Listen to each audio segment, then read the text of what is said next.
আসসালামু আলাইকুম রহমতুল্লাহি ওবরকাতুহ। সম্মানিত দর্শক, আমাদের দেশে ২০০৬ সনে একটি সামরিক অভ্যুত্থান হয়েছিল।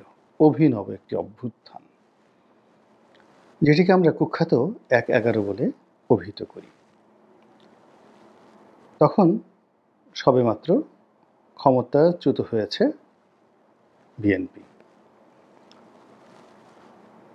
তো সেই বিএনপির ক্ষমতাচ্যুতির পরে যেভাবে সংবিধান সংশোধন করা হয়েছিল, সেইভাবে সেখানে ইয়াজউদ্দিন সাহেবের একটি সরকার ক্ষমতায় আসে। সারা বাংলাদেশ তখন রাজনৈতিকভাবে খুবই উত্তাল ছিল এবং রাজনৈতিক দলগুলোর মধ্যে বিভেদ এবং বিসংবাদ এখন যেভাবে আছে এর চাইতেও তখন মারাত্মক ছিল। মারাত্মক এই কারণে হলো যে দুটো শক্তিশালী মহিষ বা হাতি কিংবা গন্ডার কিংবা বাঘ বা সিংহ, তারা যখন মারামারি করে ভয়ঙ্কর সে দৃশ্য, নিজেরা রক্তারক্তি হয় আর তাদের সেই মারামারির দৃশ্য দেখা যায় না। তো ১/১১-র আগে যে রাজনৈতিক বিরোধ, এটি ছিল ভয়ঙ্কর এই কারণে যে রাজনৈতিক দলগুলোর শক্তিমত্তা তখন অনেক অনেক বেশি ছিল। তাদের ক্যাডার ছিল, তাদের অস্ত্র ছিল, তাদের অর্থ ছিল, তাদের জনসমর্থন ছিল, ফলে মারামারি হলে সেখানে রক্তগঙ্গা বয়ে যেত। ৮০-র দশকে এটা আরও বেশি ছিল এবং এরশাদ জমানাতে যখন ঢাকা বিশ্ববিদ্যালয়ে বিএনপি এবং আওয়ামী লীগ গোলাগুলি হতো, সারা রাত গোলাগুলি হতো, হাজার হাজার রাউন্ড গুলি বিনিময় হতো এবং পুলিশ বিশ্ববিদ্যালয় ক্যাম্পাসে ঢুকতে সাহস পেত না, সম্ভব ছিল না। গণতন্ত্র এবং রাজনীতি এতটা শক্তিশালী ছিল। আবার জাসদের সঙ্গে মারামারি হতো আওয়ামী লীগের, জাসদের সঙ্গে মারামারি হতো বিএনপির, মানে ছাত্রদলের এবং ছাত্রলীগের। এরকম সারা বাংলাদেশে শিবির মার খেত আর ছাত্র ইউনিয়ন তারা নীরবে নিভৃতে রাজনীতি করে যেত এবং ছাত্র ইউনিয়নের সঙ্গে সঙ্গে ছাত্র মৈত্রী, মানে পুরো ক্যাম্পাসটাই তখন রাজনীতি মুখর ছিল। ক্যাম্পাস বলতে বাংলাদেশের টেকনাফ থেকে তেঁতুলিয়া পর্যন্ত প্রতিটি জনপদ, অর্থাৎ যেখানে রাজনীতির চর্চা হতো সেখানেই রাজনীতি শক্তিশালী ছিল। কিন্তু এখন রাজনীতি বৃদ্ধ হয়ে গেছে। আপনি ধরুন পাশাপাশি দুটো বা একটা দম্পতি শুয়ে আছে, স্বামীর বয়স ১০০ বছর, স্ত্রীর বয়স ৯৫ বছর। তো পাশাপাশি শুয়ে আছে, কিন্তু তারা সারা জীবন যেহেতু ঝগড়া করেছে, এখনও তাদের দাঁত নেই, ফোকলা দাঁতে তারা মানে ঝগড়া করার চেষ্টা করে। তারপর তারা মারামারি করার চেষ্টা করে। এখন ছোট একটা লাঠি বা কোনো কিছু হাত দিয়ে তুলবে, এই শক্তি তাদের নেই, বা জোরে গালাগালি করবে সেই শক্তিও তাদের নেই। তো এরকম দৃশ্যে যদি আপনি কোনো ঘটনা ঘটতে দেখেন, সেক্ষেত্রে আপনার যেভাবে বিনোদন হবে ঠিক ওইরকম আপনি যারা সেই পথের পাঁচালী দেখেছেন, সেই বিখ্যাত ইন্দুবালার চরিত্র আপনারা যারা দেখেছেন, তারা এটিকে খুব ভালো করে আন্দাজ করতে পারবেন। কিংবা আপনারা যারা অন্তর্জলি যাত্রা সিনেমাটি দেখেছেন, সেই বৃদ্ধের তরুণী ভরসা, তার হঠাৎ করে যৌবন প্রাপ্তি হওয়া, বেঁচে থাকার আকাঙ্ক্ষা মরার আগে, স্ত্রী, নববিবাহিত স্ত্রী, সে তার সঙ্গে সঙ্গম করা, সন্তান উৎপন্ন করা, তার গোপনাঙ্গ স্পর্শ করা, তার সঙ্গে যৌনতায় লিপ্ত হওয়া, এই বিষয়গুলো নিয়ে তাকে প্রতিটি মুহূর্তে যে লোভাতুর করেছিল, এটা দেখে আমরা হেসেছি। কিন্তু এটা যদি কোনো যুবক যুবতী করতো, আমরা হাসতাম না, আমরা বিক্ষুব্ধ হতাম, ঘৃণায় মুখ ফিরে নিতাম। এখন বাংলাদেশের রাজনীতিতে মানে রাজনৈতিক দলগুলো যে হানাহানি কাটাকাটি করবে, আসলে তাদের সেই শক্তির সামর্থ্য নেই, তারা সব দিক থেকে বৃদ্ধ হয়ে গেছে। তো যেহেতু যৌবনকালে তারা যুদ্ধ করেছে, লড়াই করেছে, হানাহানি করেছে, মারামারি করেছে, এখন এই বৃদ্ধ বয়সেও তারা সেগুলো করার চেষ্টা করছে। আর এগুলো দেখে আমরা যারা সাধারণ আমজনতা, আমরা সেইভাবে হাসছি। তো যেটা বলছিলাম, যখন শক্তি ছিল, সামর্থ্য ছিল, ঠিক সেই সময়টাতে একটা ১/১১ এসেছিল। আর এখন এই যে দুর্বল অবস্থাতে আরেকটি ১/১১-র কথা আমরা আলোচনা করছি। এখন বোঝার চেষ্টা করুন যে ওইরকম একটি স্বচ্ছ সমাজ, শক্তিশালী সমাজ, রাজনৈতিক কাঠামোগুলো স্ট্রং এবং রাষ্ট্রের যে রাষ্ট্রীয় প্রতিষ্ঠানগুলো রয়েছে সেগুলো তখনও পর্যন্ত অসাধারণ প্রভাবশালী। জুডিশিয়ারি বলেন, আমলাতন্ত্র বলেন, 2006 সালে তখনও পর্যন্ত সিএসপিদের দাপট, জাস্টিসদের দাপট, সৎ ব্যবসায়ীদের দাপট, সৎ আমলাদের দাপট এখন সবগুলো রীতিমতো কেসও হয়ে গেছে। কারোরই এই মুহূর্তে দাপট নেই এই বাংলায়। তাই এখন এই বাংলায় যখন দাপট নেই, তখন যদি একটা ১/১১-র মতো ঘটনা ঘটে এবং ১/১১-র ঘটনার কয়েকটা প্রেক্ষাপট রয়েছে। এটি যে কেবলমাত্র একটি সামরিক অভ্যুত্থান ছিল, রাজনৈতিক একটা পোর্ট্রেটকে সামনে নিয়ে তা নয়। এই ১/১১-র একটা অর্থনৈতিক ইফেক্ট রয়েছে, একটি ব্যুরোক্র্যাটিক ইফেক্ট রয়েছে, একটি সোশ্যাল সামাজিক ইফেক্ট রয়েছে। তা আমি বর্তমান আজকের এই ভিডিওতে শুধুমাত্র যাকে বলা হয় এই সামরিক পসিবিলিটি ছাড়া ১/১১-র যে অন্য উপসর্গগুলো রয়েছে, বিশেষ করে অর্থনৈতিক উপসর্গ এবং প্রশাসনিক উপসর্গ, যেটা ১/১১-তে ঘটেছিল তা নিয়ে সংক্ষেপে আলোচনা করব।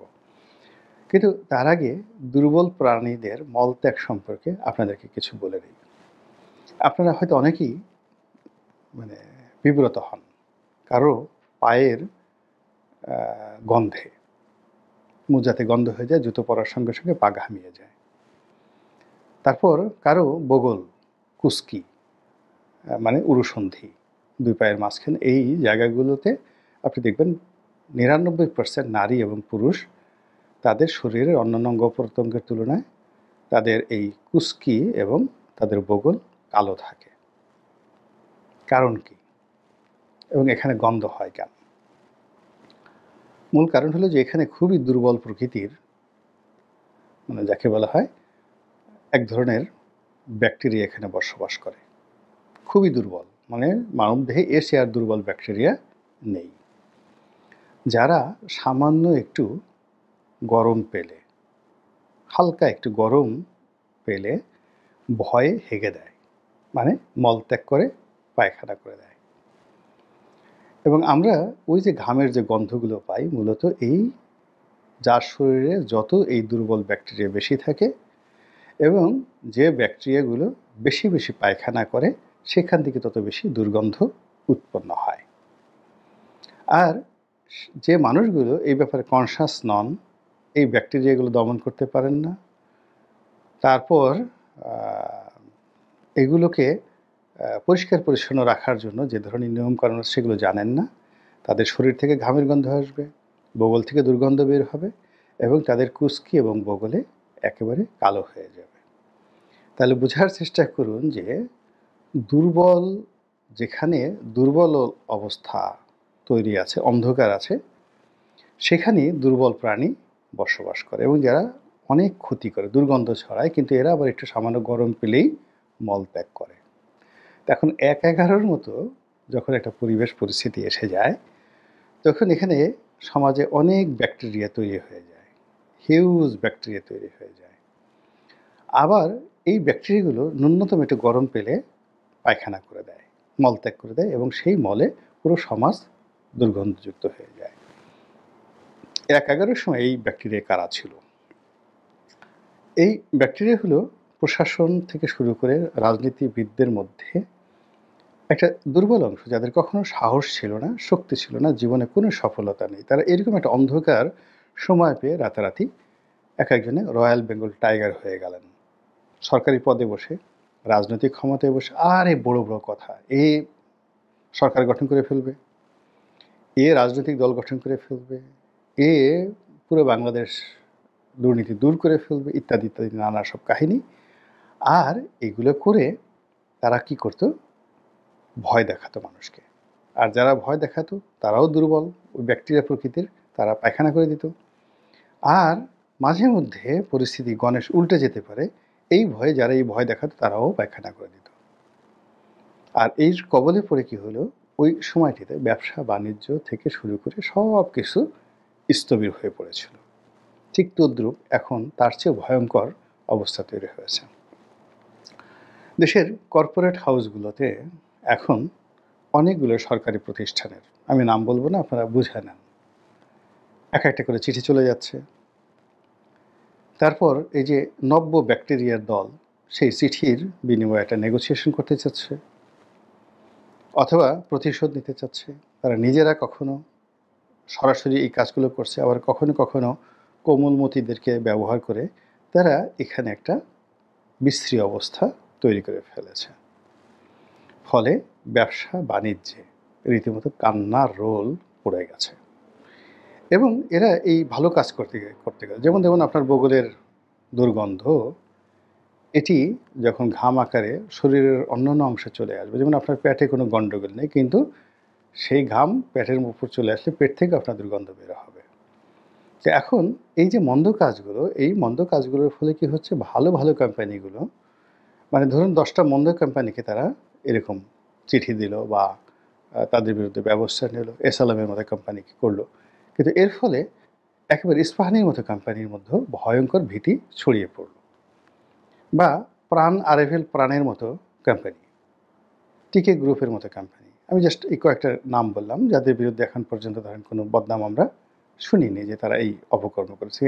তো কিন্তু তাদের মধ্যেও এক ধরনের ভীতি কাজ করেছে, উৎপাদন বন্ধ হয়ে গেছে, অনেক কারখানা, যাকে বলা হয় শ্রমিক সংকট, কোথাও অর্থ সংকট, কোথাও এলসি সংকট, এগুলো শুরু হয়ে গেছে।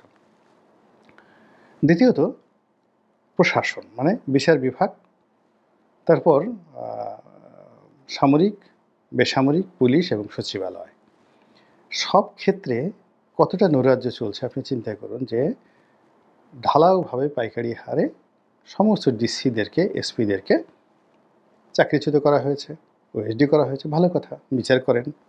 তারা ওই সময় ওএসডি হয়েছে, মানে মন্দ কাজ করেছে, খারাপ কাজ করেছে, আপনি তাদের বিরুদ্ধে ব্যবস্থা নিতেই পারেন।